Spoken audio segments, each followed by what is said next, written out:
Let's go ahead and begin with the word of prayer. Gracious God, we give you thanks that you have gathered us this morning. Thank you for a warm and dry place to be on a rainy morning. So may our words and our thoughts be acceptable to you. And Lord, inspire within us that which you want to teach us this morning. In Jesus' name we pray. Amen. We are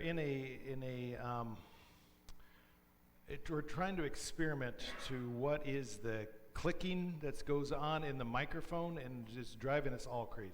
And so if we start to hear that clicking go back, that's going on, I might take a quick time out and we'll run to do the next experiment that we're doing and to see. We've eliminated a bunch of things.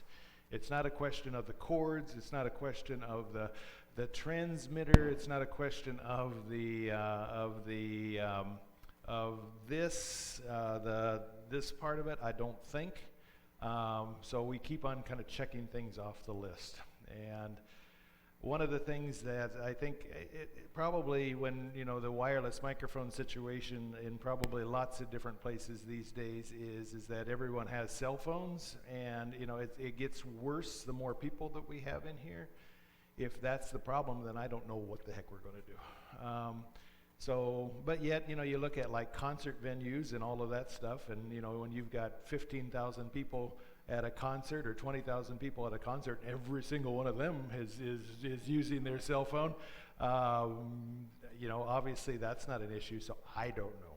But we are working on it, I promise. And so we are looking for solutions to what's going on with them.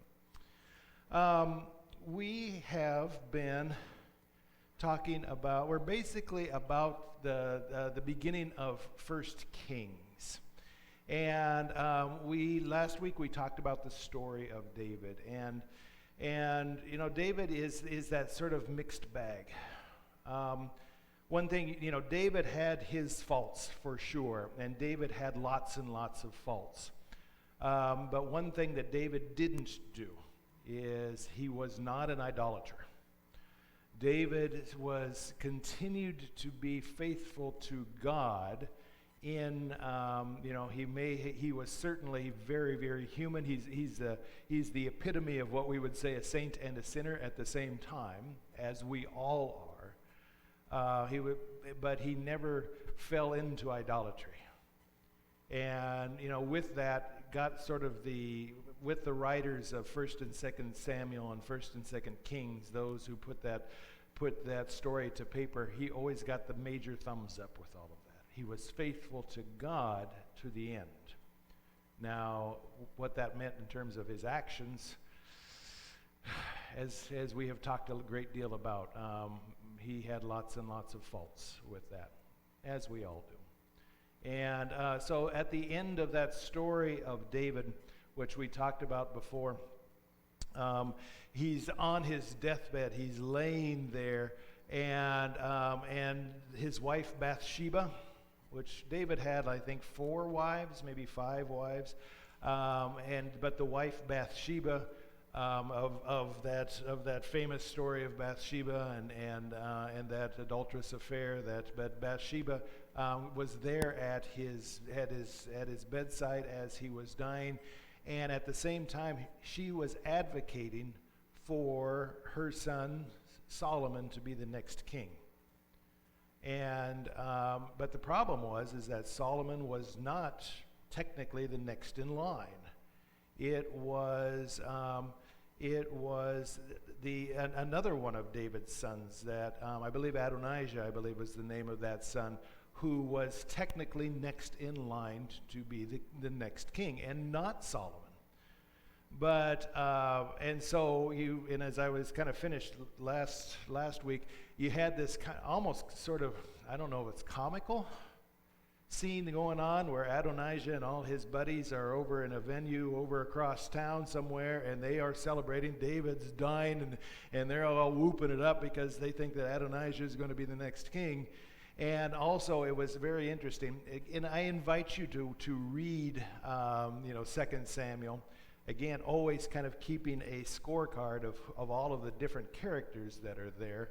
But it's interesting to see who is around Adonijah as he's ready to declare himself the next king, because those people fall into problems as well. And then meanwhile, David's still not dead yet, and Bathsheba is over on the other side whispering to his ear, says, I want Solomon to be the next king. And she convinces David to to call in the prophet Nathan to anoint Solomon as the next king. And when that happens, word gets out across town that Adonijah is not going to be the next king. It's going to be Solomon. And you can just by reading the story, you can just see the air come out of the balloon in that venue. And everybody kind of slink away from the big party over here, because they know all of a sudden that anybody that was involved with Adonijah is going to be in deep trouble. And so it is Solomon now who is going to be declared the next king. And so David ends, David dies after putting out a contract on two of the enemies that he had. And then his last words are basically, words of revenge. And then he dies. And Solomon now assumes the throne. And at the beginning of that story, this is now 1 Kings chapter 1, chapter 2. At the beginning of that story, Solomon is magnanimous towards Adonijah, but basically says, mind your manners. And basically confines him, certainly to, and I'll have to take a look at the specifics of that story, but sets a parameter around Adonijah. But there's almost a feeling in that story that the parameter that he puts around Adonijah, the boundary that he puts around Adonijah, is something that's bound to be crossed.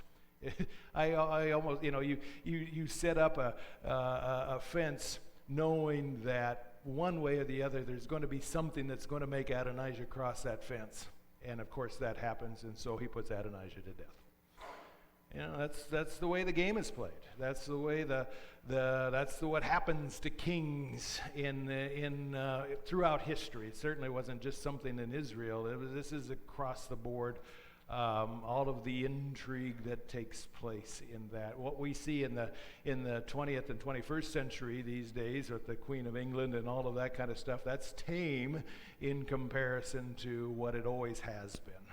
And certainly there's all of this intrigue that takes place in First Kings for sure.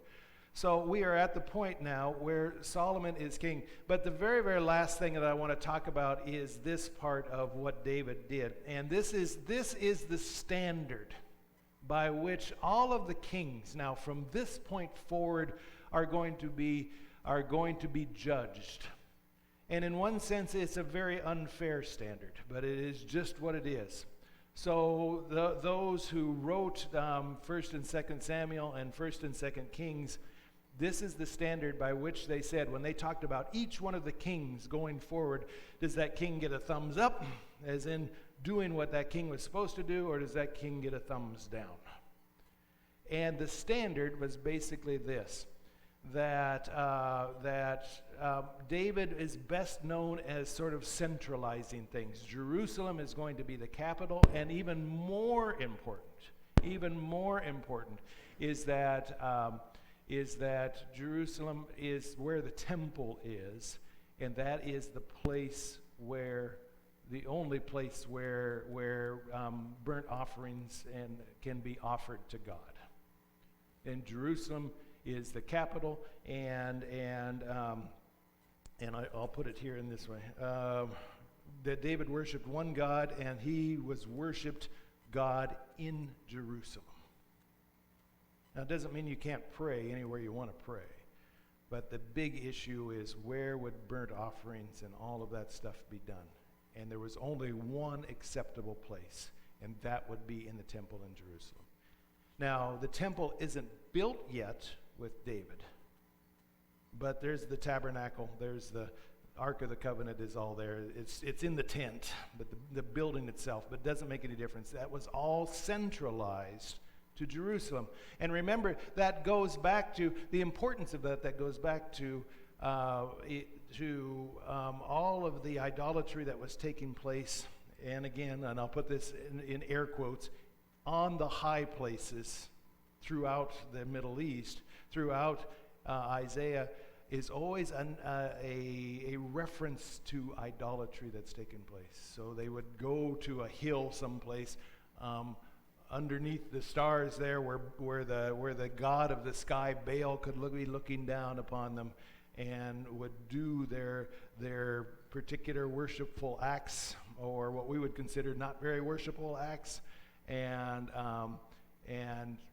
what David was trying to do is prevent that from happening, and making the only place where that kind of sacrifice could take place only in Jerusalem and only in the temple.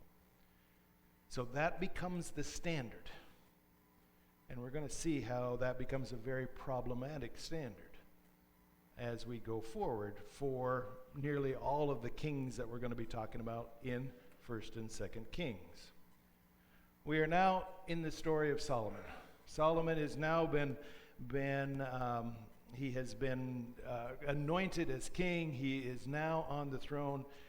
And in so many ways, Solomon is an amazing character. I would have really loved to be a fly on the wall during this whole time. In part, that sort of mathematical sense, that construction sense in my head of watching the amazing things that were taking place there with the tools of the trade. It is during Solomon, the very first thing that Solomon does is remember that David wanted to build the temple. And there's that great story in 2 Samuel, I think it's chapter 9, where God says, I didn't ask you to build me a temple. I'm perfectly fine where I'm at. But I will, you want to make me a house, but I'm going to make you a house. And so we'll talk about the house of David from now on into eternity. But Solomon now has been entrusted with the building of the temple. And so this becomes that most famous of Solomon's temple. And in the construction of this, it is just to read the details of the construction of this. Now, we're talking about a building, and probably very similar to the size of our sanctuary. We think of it as being, like St. Peter's in Rome, which is, how many people have been in St. Peter's in Rome? You got to go. I mean, St. Peter's in Rome is just unbelievable. When I visited there for the first time, I was a junior in college, and we were on a college trip, and a good friend of mine was on that trip with me, and he grew up in rural Nebraska. Minden, Nebraska is where he grew up, and was his folks were grain farmers. And we walk into St. Peter's, and it is just like, good Lord. I mean, you can't imagine how big and opulent all of that is. And when we come into the sanctuary space of St. Peter, you're looking into that, and he said, there's no way I can picture how big this is or imagine how big this is unless you told me how many bushels of corn that we could fit into here. Fair enough. I would have liked to know how many bushels of corn we could fit into there. I mean, it's just unbelievable. Solomon's temple, in comparison to that, is different. But of course, you're talking about something that St. Peter's would have been built 2,500 years later. And so with the construction techniques of that, Solomon's temple, and they talk about, and it's built out of cut stone, at least primarily the foundations are, and the foundation stones are the size of buses. And one of the things is that they did not cut that stone at the site. This was cut in quarries. Now, Jerusalem's on top of a mountain. Now, it's not a huge mountain, but it's a mountain. And the quarry is not on the mountain, or at least it's up. They had to move these bus-size pieces of granite or whatever stone from wherever they were quarried to the place where they were going to fit them. And They had to move the doggone things without 50-ton cranes, to do it. I mean, it is, and to watch this happen. And I picture, the quarries down here somewhere, down the mountain somewhere. How, what was the process to get these things up here? Solomon was an amazing architect, an amazing engineer. Had so many of these. I mean, he was the Renaissance man of that age. He just sort of had the whole package, and known for his wisdom. And the stories of the wisdom of Solomon and all of this stuff. And so they spent 7 years constructing the temple in Jerusalem, and this Solomon's temple becomes the epitome, probably one of the 8 wonders of the world. I doubt there was too many other things that would compare to it in that particular age. And so all of this construction is going on. Now, I want us to take a moment, and we're going to come back to this because this becomes a super, super important point that we must not underestimate. How did they get those bus-sized pieces of cut stone from down here up to here? Slaves. This ain't union labor, folks. This was not done, by the Build Back Better plan or the infrastructure plans. These weren't double-propped choppers that could carry tons and carry. This was done on the back of slaves. This construction project, and I am not real sure how that whole thing. There were teams, and I look at that, or groups of rotating slaves, or what they called forced labor, which I can't interpret that as anything else but slaves. Teams of like 10,000 of them at a time that have 1 month on and 2 months off, and 1 month on and 2 months off. And then there were people in charge of the forced labor. And there's a sense where, as he's building the temple, people are kind of behind it, Yeah, we need a temple. This is going to be cool. This is going to be awesome. And so, yeah, we'll pitch in or whatever. And that is probably way too. That's probably not a. It's not like pitching in like you kind of sign up on a sheet in town. It is. There was a forced part to it. So, it's the forced labor that does it. But there's that sense that for the temple, people were pretty well on board with that. It took 7 years to build the temple. And then for the next 13 years, he builds 2 palaces. So at the end of 20 years, they've had these huge, huge construction projects that are going on. And done on the back of forced labor.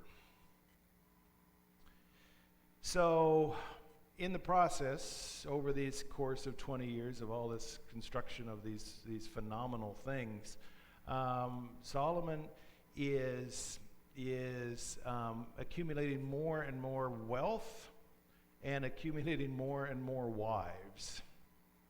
Now, here is where this timeline begins to get to be very, very useful. You should all have this as part of your stuff that you have. If you did not receive one of these, talk to us, because I think we ordered some extra ones. This timeline now becomes very, very useful. It is now where we can start to put time and years on there, because now, when we talk about Abraham and Moses, more so Abraham, we just make a guess to about when that's going to be, approximately 2,000 years before the birth of Christ.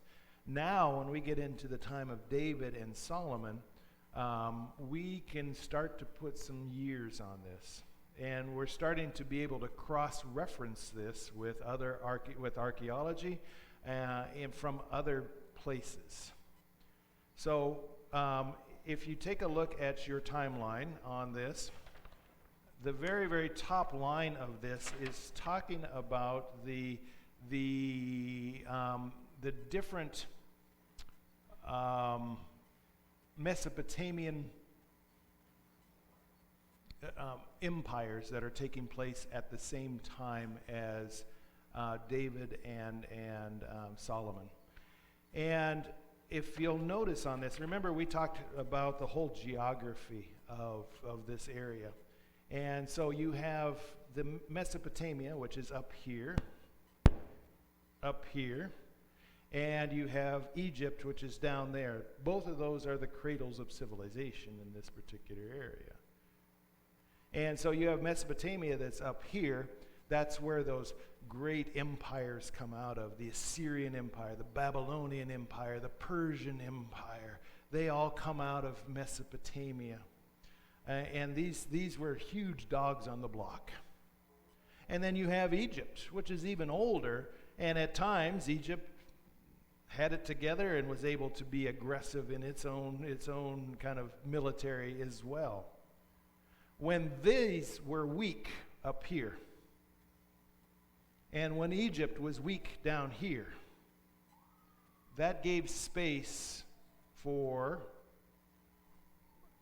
Israel to grow and to become economically viable and wealthy itself.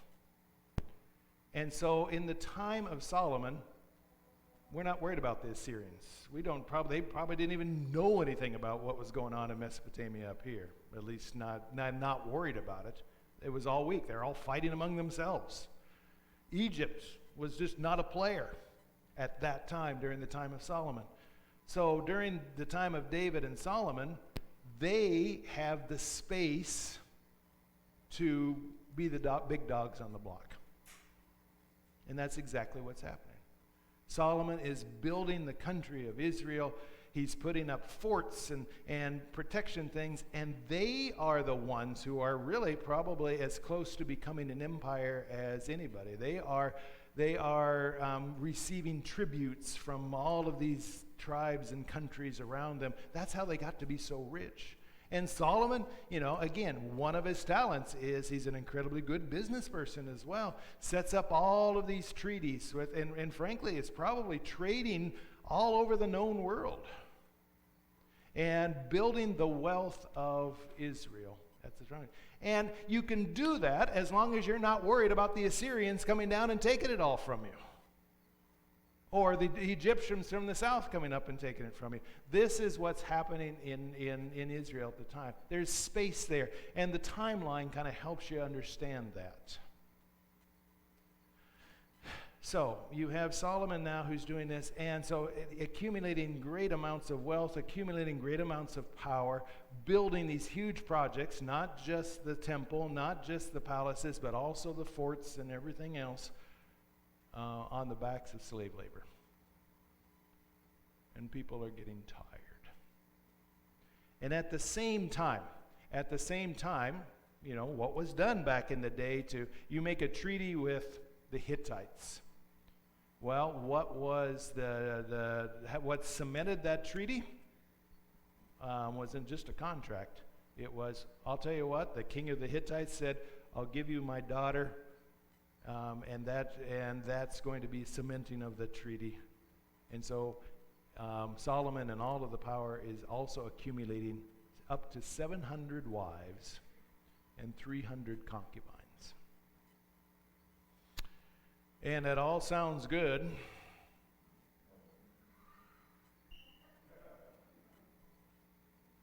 And not because of, we're not talking Jersey Shores here. We're talking, but what you had all of these wives coming from all of these tribes that worshiped all of these different gods. And so what do? Well, I'll tell you what, just to keep you happy, I'll build you a shrine so that you can worship your God here, and I'll build you another shrine so you can worship your God here, And so with that, at least according to the author of those who put this pen to paper, their interpretation is that idolatry is making its way back into the whole part and parcel of what Jerusalem is about. You know, it to your point, you know, again, we're always this idea of, you know, well, I won't even go there. And it is so this becomes kind of the linchpin that begins to unravel all of this. Would you take a look at your Bibles, please? Find the book of 1 Kings.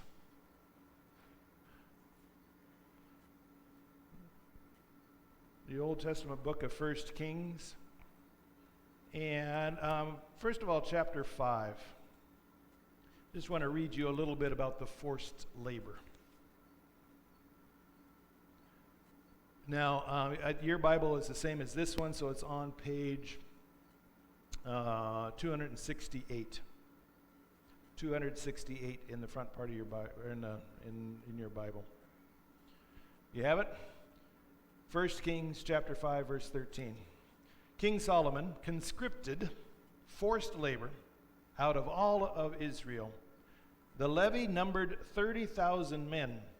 He sent them to Lebanon, 10,000 a month in shifts, that they would be a month in Lebanon. Now, the reason they mentioned Lebanon is because Lebanon is where they're getting all of the cedar wood for all of the construction that is. And so they sent 10,000 to Lebanon to be cutting down trees and milling all of that stuff.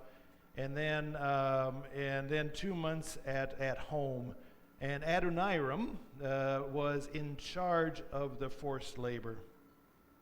And Solomon also had 70,000 laborers and 80,000 stone cutters in the hill country, besides Solomon's 3,300 supervisors who were over the work, having charge of the people who did the work.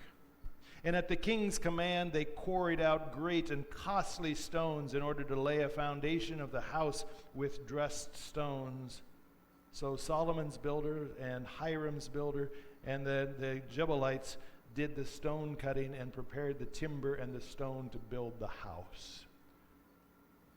This wasn't union labor, folks. This was forced labor.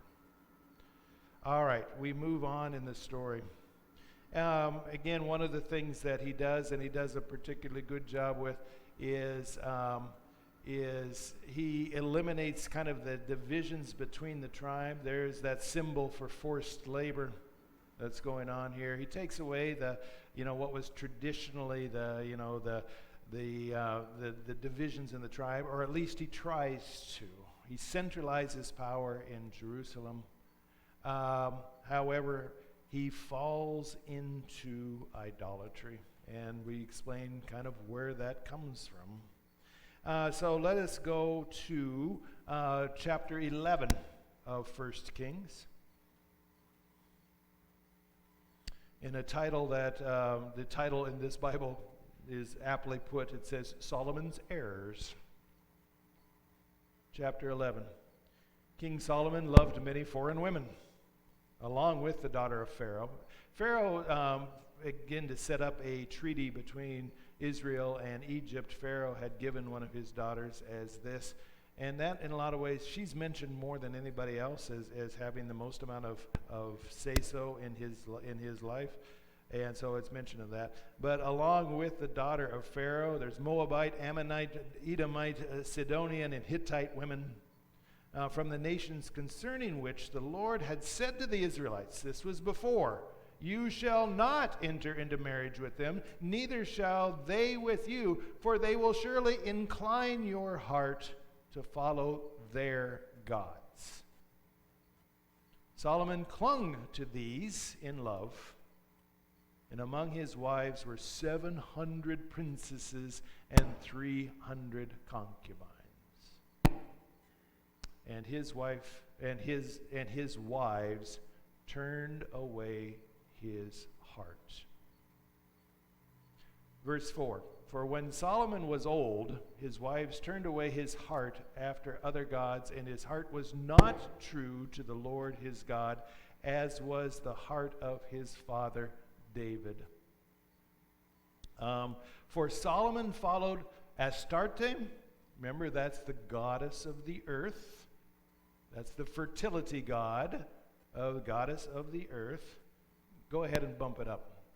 Bump up the squelch all the way and see what happens with it. Please. and Milcom, the abomination of the Sidonians, or the abomination of the Ammonites.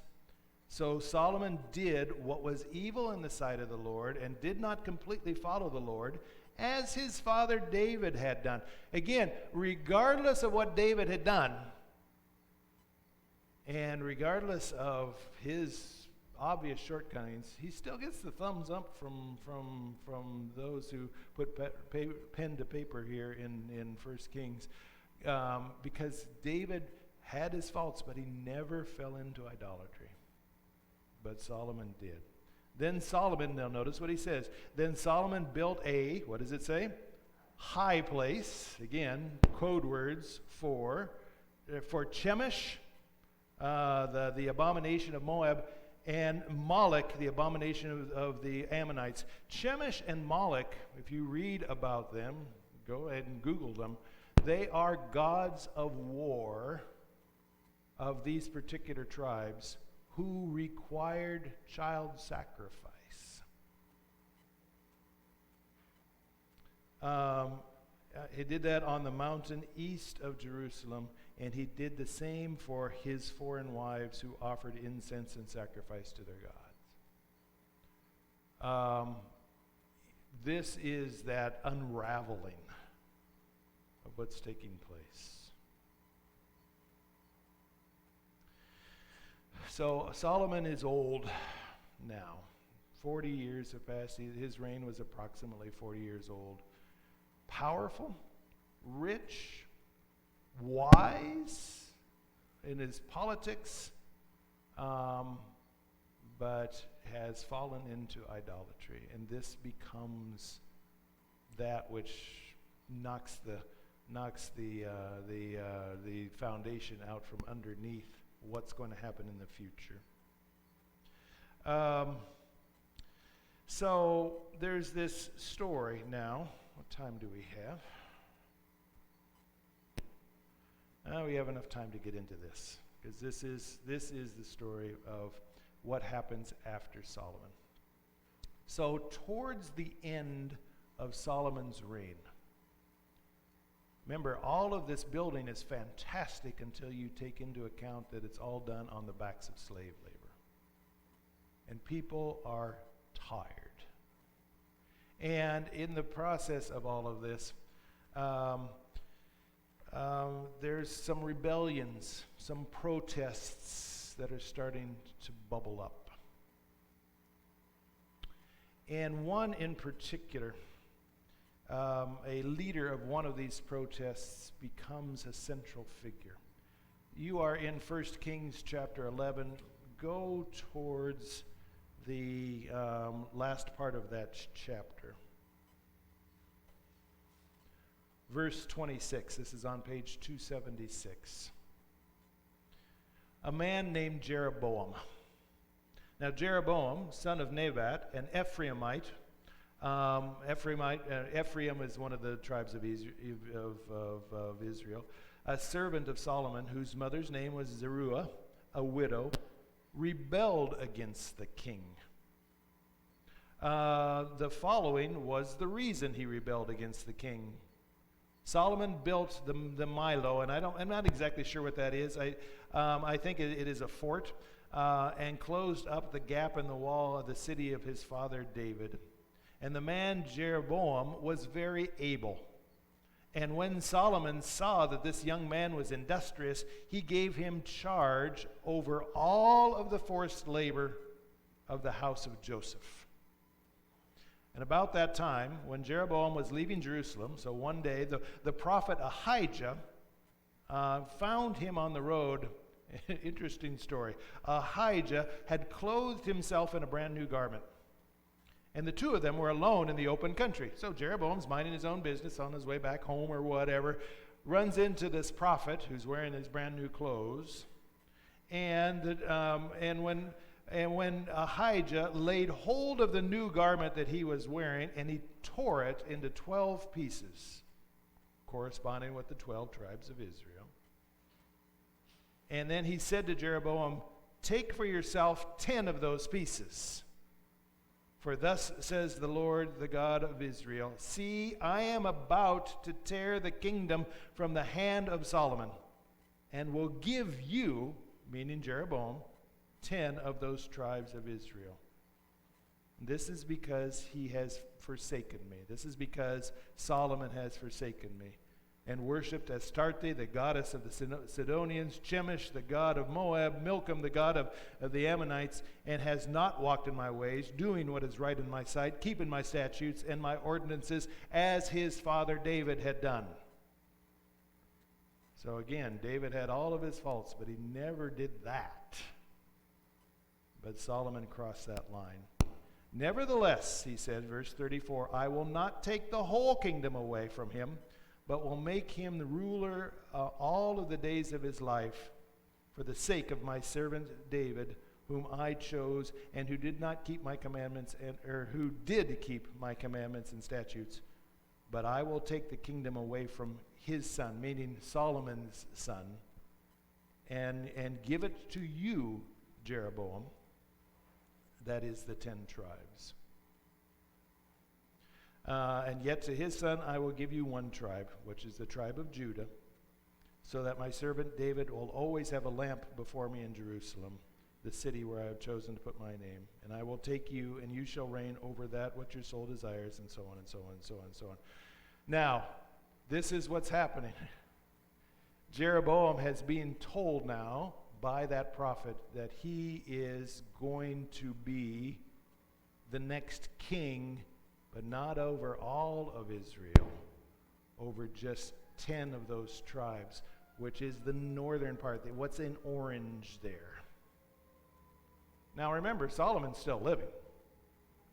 And Solomon catches wind of this.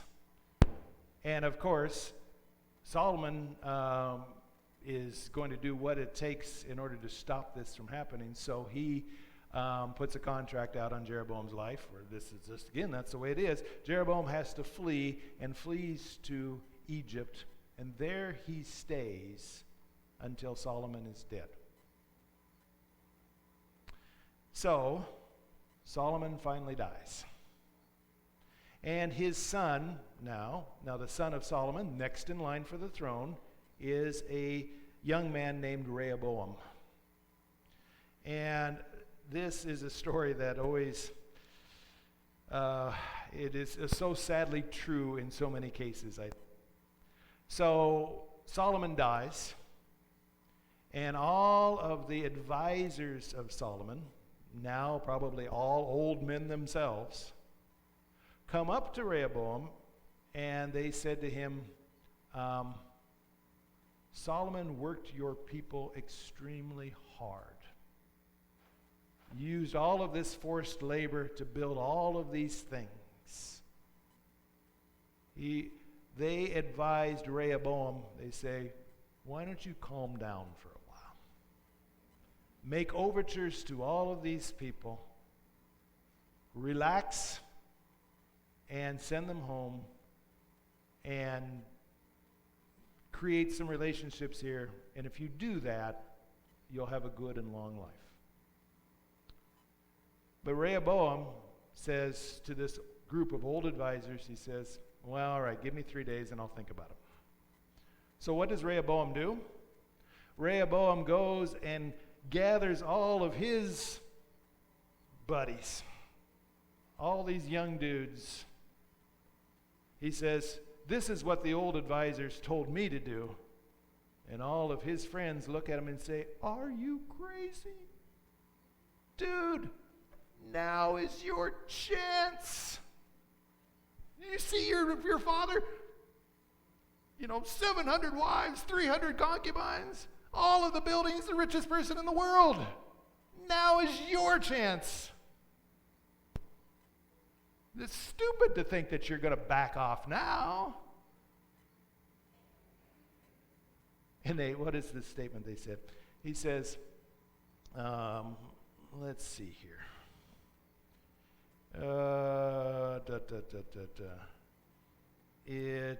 This is the beginning of chapter 12. So verse 9, and he said to them, well, what do you advise that we answer this people who have said to me, lighten the load that your father put on us? And the young men who had grown up with him, all his old homies, said to him, thus you shall say to this people who spoke to you, your father made our yoke heavy, but you must lighten it for us. Thus you shall say to them, my little finger is thicker than my father's loins. And basically what that means is, you thought it was bad under Solomon. It is going to be 10 times worse under me.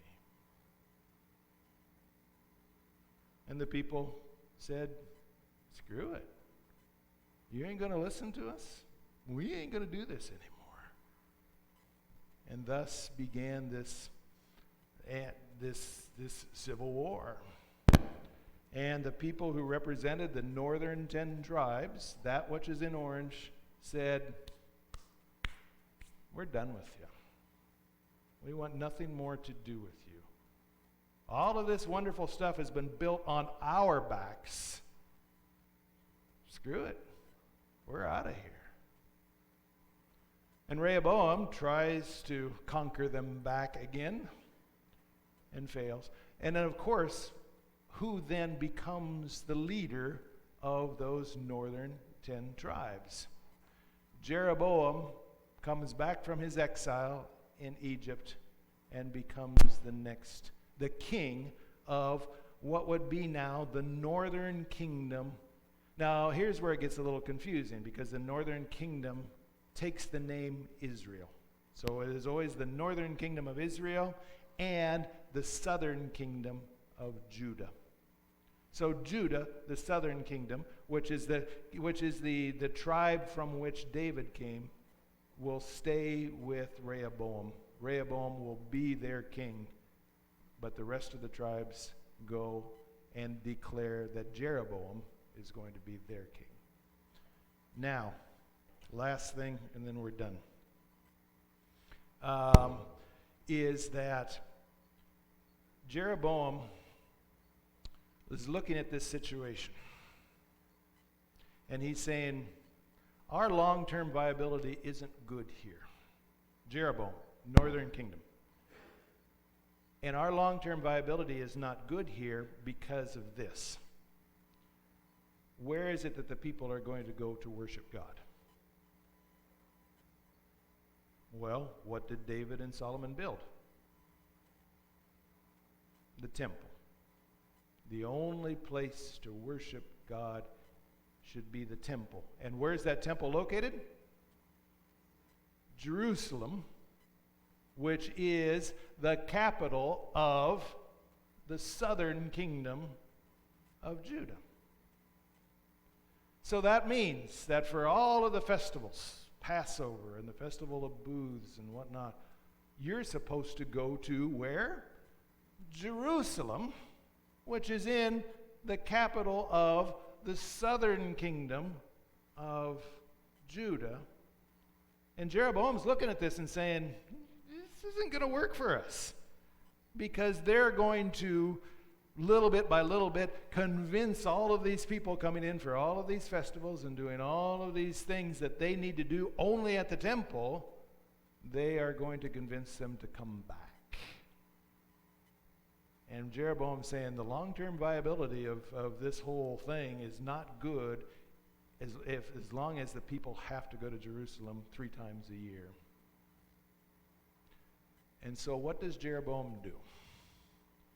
Jeroboam builds 2 new temples. And if you take a look at this, he builds a temple up in Dan. Do you remember like 3 weeks ago I told you a story about these people who kidnapped idol from some dude back down here, and then he convinced a Levite priest to become the new priest up there, and they set up that was kind of laying the groundwork for this story. So what does Jeroboam do? Is he builds a new temple up in Dan and another temple down there close to Bethel. And basically then Jeroboam sets up kind of a parallel religion. So you had Jerusalem, and you had what the law of Moses says, that you need to do this and this. You have these 3 festivals celebrated on these particular days, that the only priests that can be there are the Levites. They're the ones that have been given the thing. So Jeroboam says, well, we don't have enough Levites, and we can't have Jerusalem, so we're building these new things.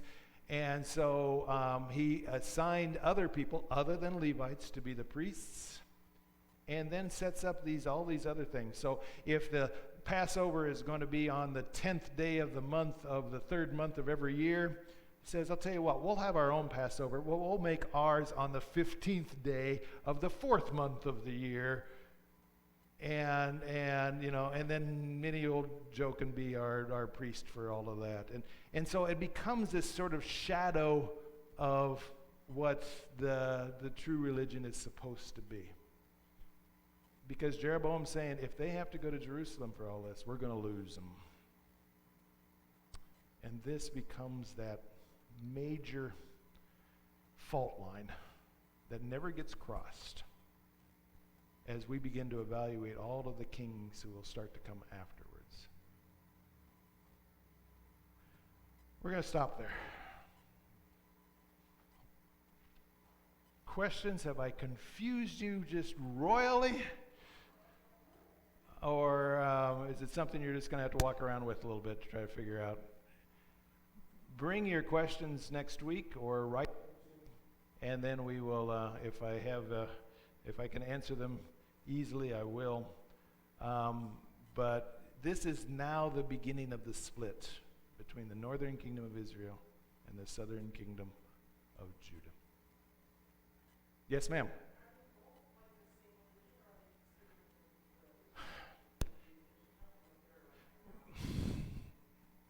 Good question. So is it the same religion? Kind of. In its general sort of idea, yes, but tweaked so that you don't have to go to Jerusalem to celebrate it. Well, and certainly, God calls prophets to both. God is listening to people of both.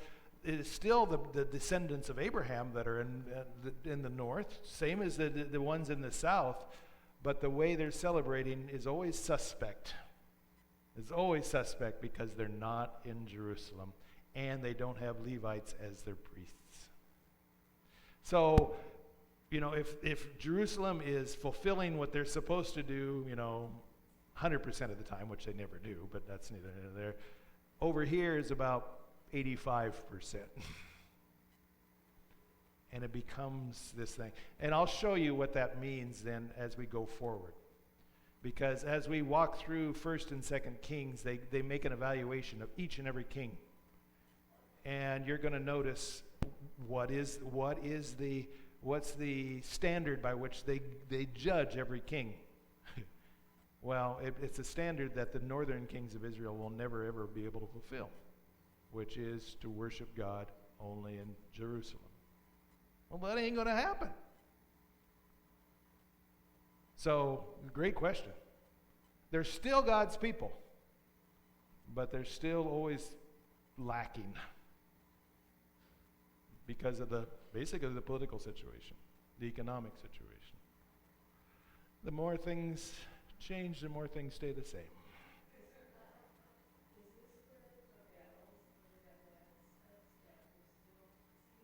Well, that's existed always. That existed in the time of Joshua. The Gaza Strip was always the Gaza Strip.